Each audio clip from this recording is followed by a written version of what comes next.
All right, everyone. So I want to talk to you guys about how fanatics become popular. How do fanatical movements go from being in the fringe of society to the mainstream of society? How does that happen? One word: resentment.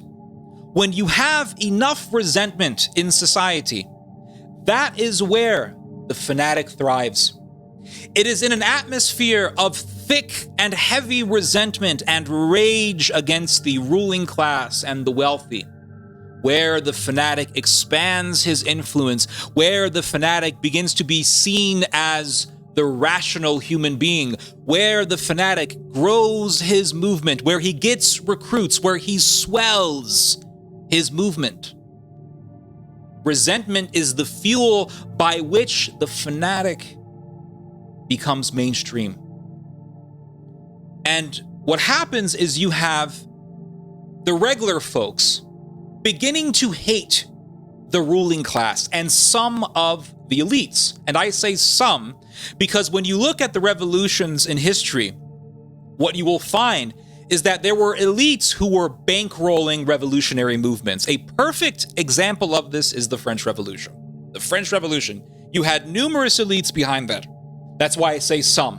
But what happens is that the regular folks begin to express hatred. They begin to say things like, well, the mainstream parties are helping other countries, but they are not helping us.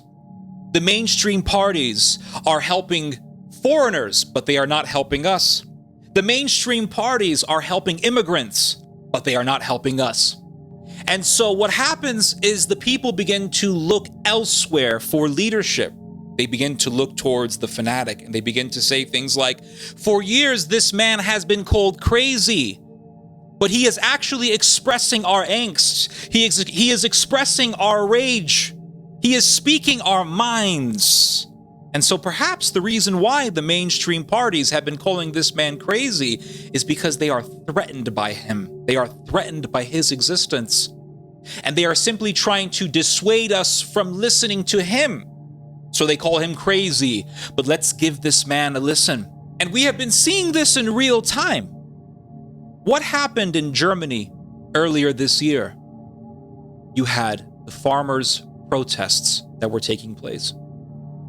Tens of thousands of farmers all across Germany protesting the government because the government said, we are going to remove the diesel subsidy for the farmers so that we can help with climate change, so that we can fight climate change. We don't want climate, we don't want the climate to get worse, blah, blah, blah. We have to get into environmental policies. We have to get into more greener policies. So we are going to stop subsidizing the diesel fuel for the farmers. And the farmers are pissed off. The farmers were pissed off because, it is the diesel fuel that fuels all of our tractors that work the farm, that we use to work all of this acreage in Germany, acreage that we use to produce food that feeds the people. And you want to cut us off from the subsidy that pays for the diesel fuel, the fuel that helps to feed this nation? And so they protested, they demonstrated. And who are these farmers supporting politically? The AfD. The Alternative for Deutschland Party, a far-right ultra-nationalist party that is filled with Nazis, filled with people who sympathize with the Third Reich, filled with people who deny the Holocaust or they question the mainstream narrative of the Holocaust. That's who they're following. They are following a political party that was once seen as fringe, but is now a mainstream party in Germany. It is now one of the biggest parties in Germany. One of the leaders of the AfD is a man by the name of Björn Höcke. He is a guy who used to write articles for a Nazi publication. Yes, he used to write articles for a Nazi publication expressing his sympathy for the Third Reich. And they're following this guy. This is a guy who has expressed his spite against Holocaust memorials. This is a guy who has talked about, but this is a guy who actually did a lecture years ago in which he talked about the different mating strategies between whites and blacks and how these mating strategies are rooted in their genetic makeup. And it's surreal. Now this guy is a mainstream politician. He runs the AfD branch for the German province of Thuringia. And it is in Thuringia where the AfD just recently won first place in the election in that state. AfD won second place in Saxony, second place in Brandenburg. It's a mainstream party. Well, how did that happen? Resentment. They brought in all these migrants into Germany. They gave them benefits. They helped out these migrants. And what did so many of the German people say?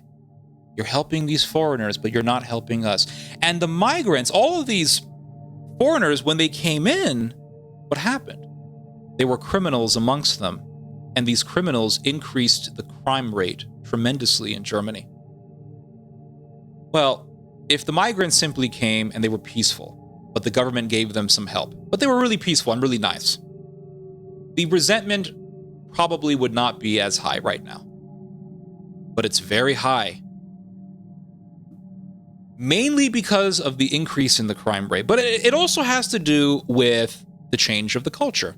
How this influx of migrants is changing the culture that the German people have had for centuries.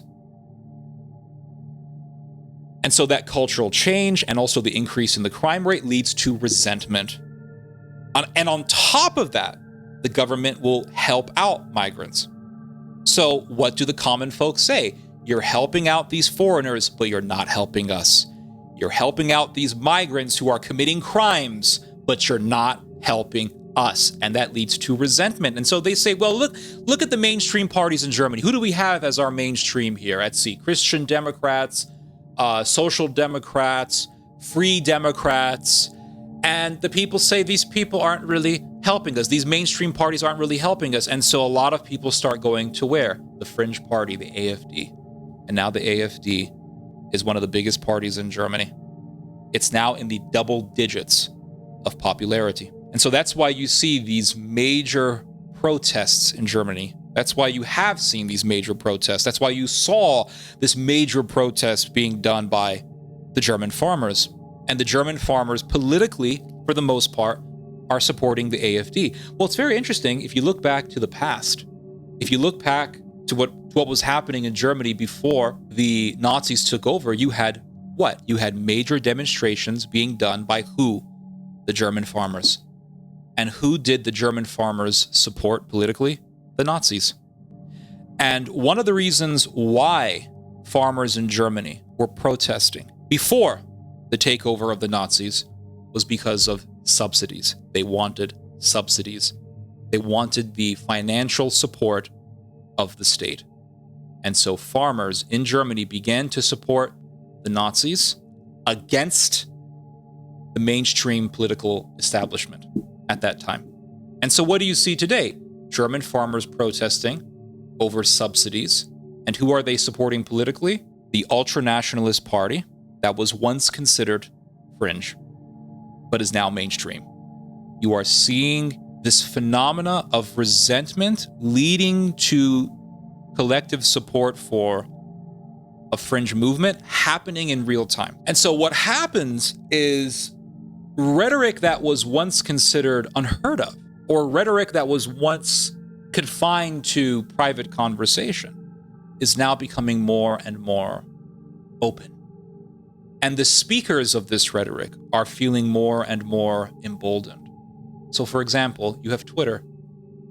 Twitter used to be filled with censorship. It was filled with censorship.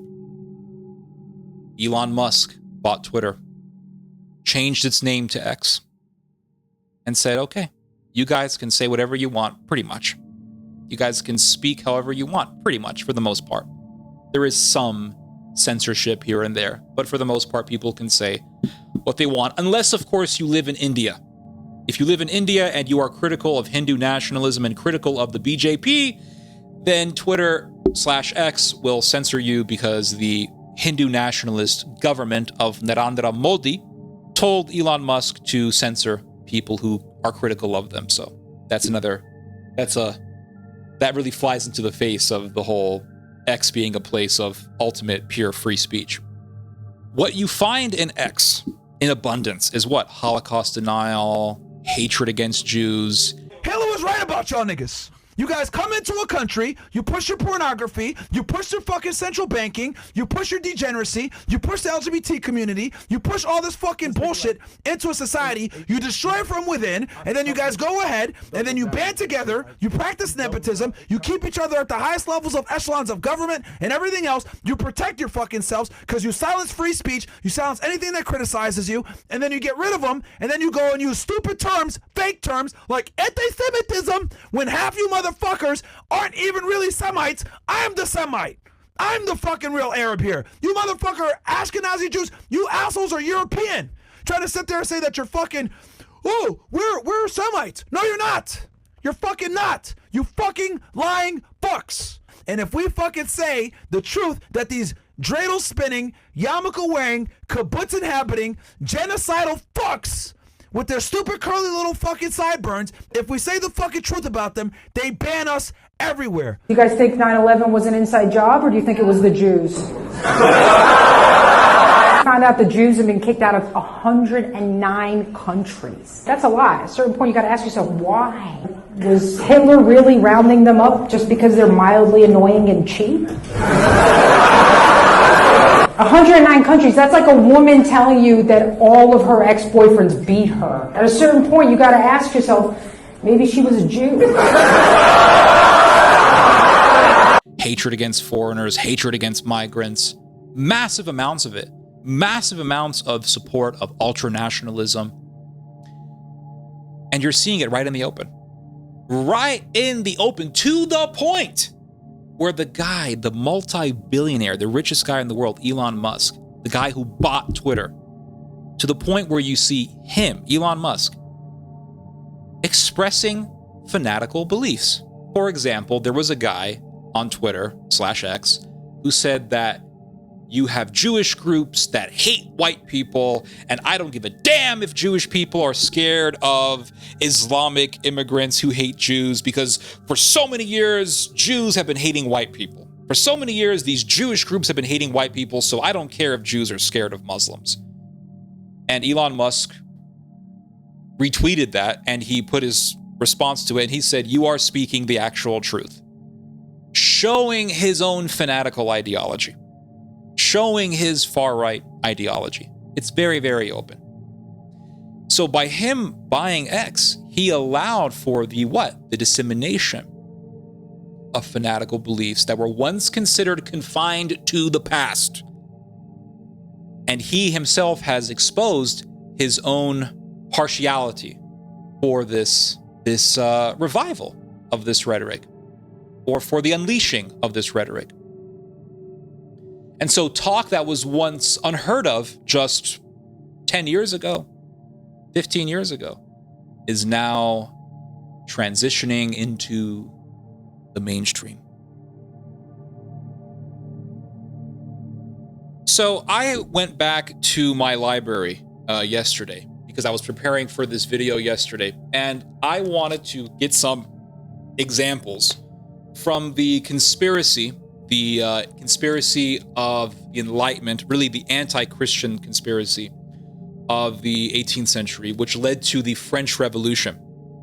And so I went back to this book, which I read years ago. This is Augustin Barruel's Memoirs Illustrating the History of Jacobinism. This is a very long read, but nonetheless, it gets into the details of the conspiracy that led to the French Revolution. The conspiracy that was led by Enlightenment philosophers like Voltaire, Diderot, D'Alembert, Montesquieu, Rousseau, and how they worked, how they began to push their ideas so that their ideas could go from the fringe to the mainstream. And there is a quote here from Voltaire. It's a quote from Voltaire addressed to the French encyclopedist D'Alembert. Because D'Alembert was a guy who co-wrote an entire encyclopedia And Voltaire said, you can use this encyclopedia to push our ideology against Christianity. And he described this plan, this conspiracy, as a war, as an ideological war. And so Voltaire tells d'Alembert, during this war with the parliament and the bishops, the philosophers will have fine play. You have a fair opportunity of filling the encyclopedia with those truths that we should not have dared utter 20 years ago. That we should not have dared utter 20 years ago. So what was considered fringe for them was now being pushed into the mainstream by the philosophers. And by pushing it into the mainstream, this allowed the anti-Christian ideology of the Enlightenment to influence revolution. And influence it did. It led to the French Revolution, one of the bloodiest events in history. It was so horrendous, the French Revolution. You're talking about at least hundreds of thousands of people being butchered. Butchered because they were considered to be counter-revolutionary. And what type of rhetoric did the Enlightenment philosophers utilize? What type of rhetoric did the revolutionaries utilize to make themselves appear civilized and rational? They began to speak of free speech. They began to speak of tolerance, toleration, how the monarchy and the church were tyrannical because they suppressed free speech. They suppressed their ideas. I believe Diderot was put in jail for his beliefs. So they tried to censor. The French government tried to censor this anti-Christian Enlightenment ideology. What we call the Enlightenment. There's nothing really enlightening about it, but they called it the Enlightenment. They tried to censor it, and it did not work. Because when a movement becomes popular enough, you cannot censor it. You can, but it won't work in the long run. It may work temporarily, but for the most part, it will not work because the train has been set. The movement has become popular enough to the point where you have all these followers who adore it, who revere it and revere its acolytes. And so when the acolytes of the movement become censored or when they become oppressed in any way, the followers of the movement begin to say, well, why are they persecuting our guy over here? They must feel threatened. And we must be on the side of the truth. And I've heard this said in our own time. I have heard it said, the one that is being suppressed is on the side of truth. Is that really true? Is that really true? That's what people say all the time. Well, the Nazis were censored before they took power, and that did not work. In fact, the Austrian government, before the Nazis took over Germany, the Austrian government banned the Nazi party. They said, oh, we banned it. That's it. We're good. We're good. And that didn't work. The Nazis eventually took over Austria, and the people who tried to fight Nazism or prevent Nazism in Austria, they were rounded up and put into camps. When a movement becomes popular enough, you cannot stop it. You can't just legislate it out of existence. It's going to be there. And when you try to censor it, then you give a feeling of empowerment to the followers of the movement because they begin to say things like, well, the one that is being censored is on the side of truth. A big misconception that people believe. They say, well, the one that's being censored must be the good guy. And it's just not the case when you look at history. It's not always the case. What happened before the Nazis took over was speech that was once considered fringe became common. So I want to read to you guys just an excerpt from a 1931 article that was published by the German Jewish newspaper Jüdische Rundschau. I can't pronounce German.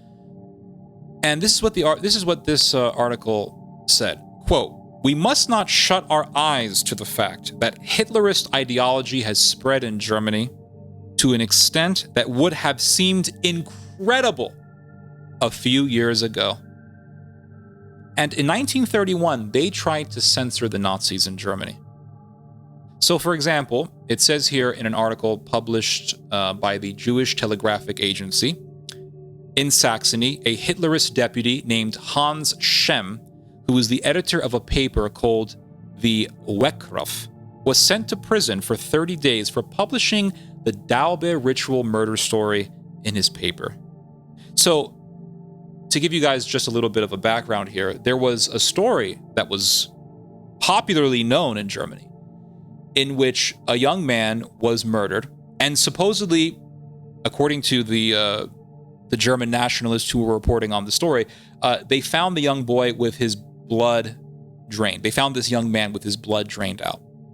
So the Nazis said, well, this is a ritual murder. The government in Germany tried to prevent this story from being disseminated because they didn't want far-right violence being done to Jewish people. So what did they do? There was this guy named Hans Schem, who was a Nazi, and Hans Schem published the story on this murder, saying this was a Jewish ritual sacrifice of a German boy, and he was sentenced to prison for 30 days. They tried to censor it. They were putting people in prison for talking about stories like this. It didn't work. And so what do you see in Britain? There was the infamous story that caused the UK riots. A guy in the UK who murdered 3 little girls.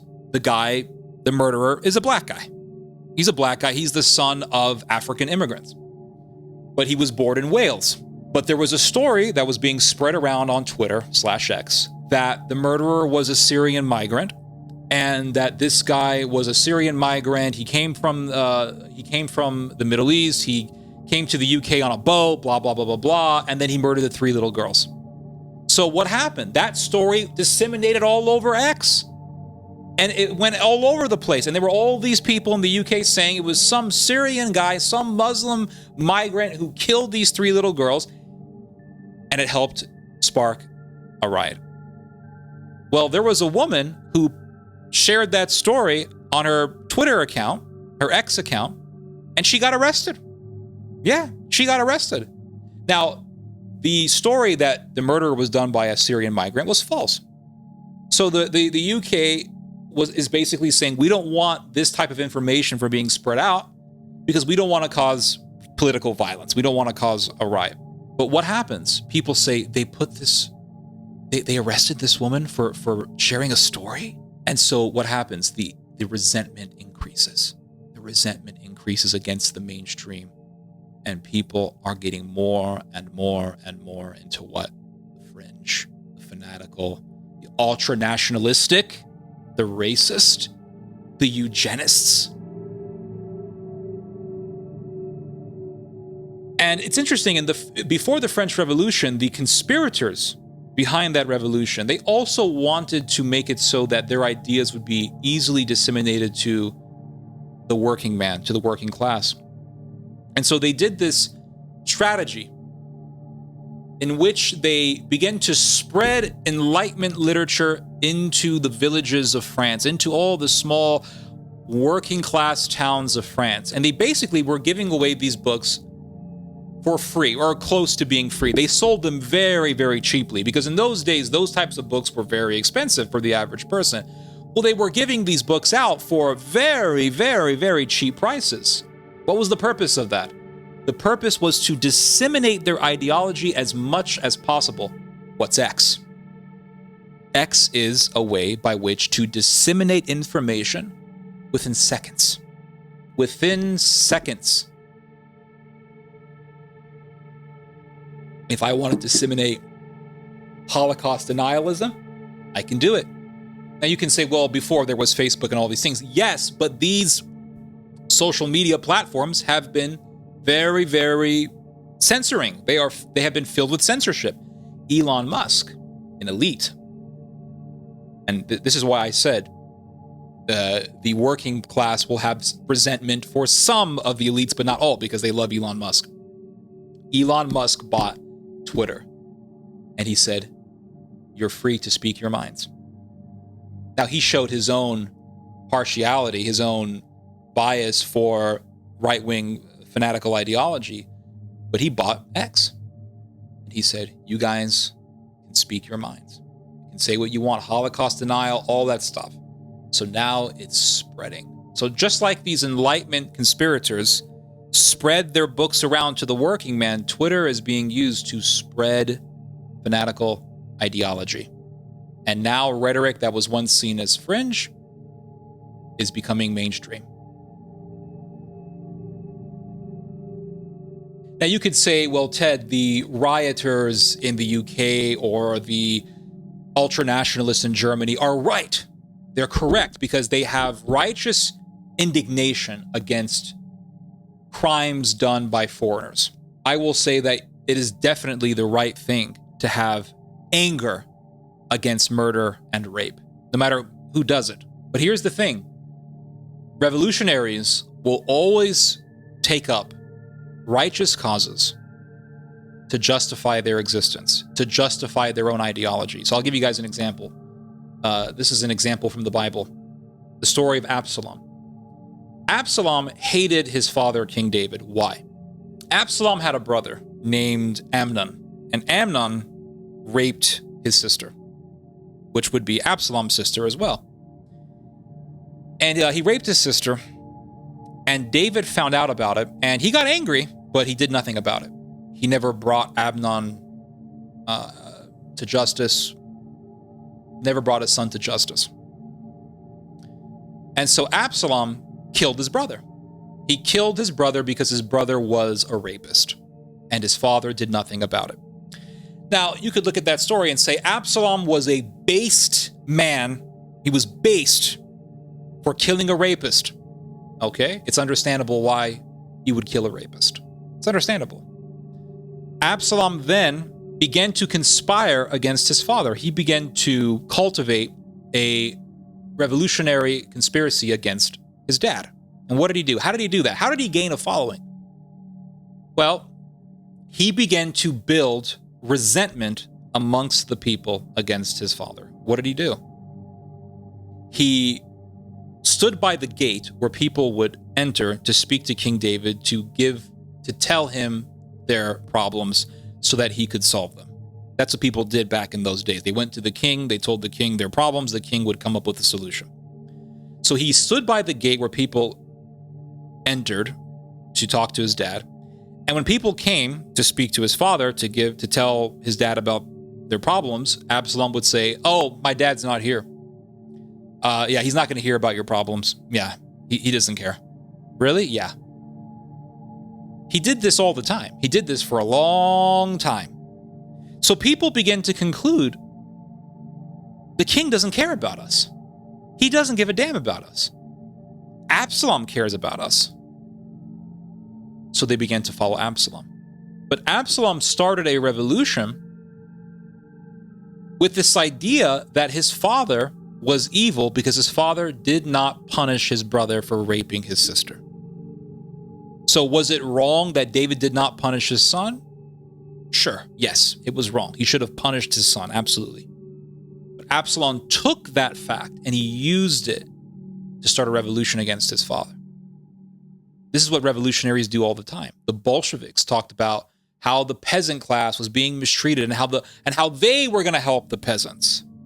The Nazis talked about how the mainstream political establishment did not care about the German people and how all these Jews got their bellies big and fat as the average German man starved after World War I. And so people followed the Nazis. The French revolutionaries, they said the monarch doesn't care about the peasants. You see, there are peasants who are starving. There's a famine. There's economic problems going on. The monarch doesn't care, but revolutionaries care. The church does not care, but the revolutionaries care. We care. And so people began to follow them. That's how all this works. That's how all this works. But it starts by resentment. And these mainstream parties or the people who support the establishment in these European countries, they will say things like, well, we need the migrants because the migrants are going to help our economy. Because us Europeans are not having enough children, so we need more people to help us economically. Migrants will eventually have kids here. They're going to increase the birth rate so that we are at replacement levels. And those people are going to be productive citizens of our society. They're going to work. They're going to help the GDP. And the average person says, well, we don't really care so much about that right now. We care about maintaining our culture. We care about maintaining our society. We care about not having all of this crime. And we sure as hell do not want our tax dollars going to help these people and give them benefits, government benefits. We don't want that. And you want to cut off the subsidies for the farmers, but you want to subsidize migrants. You care about the migrants, but not us. You care about the migrants, but not the farmer. You hate us. So that resentment builds up, and that train of resentment is set, and you cannot stop what's coming. Anyway, you guys just heard some theology. God bless.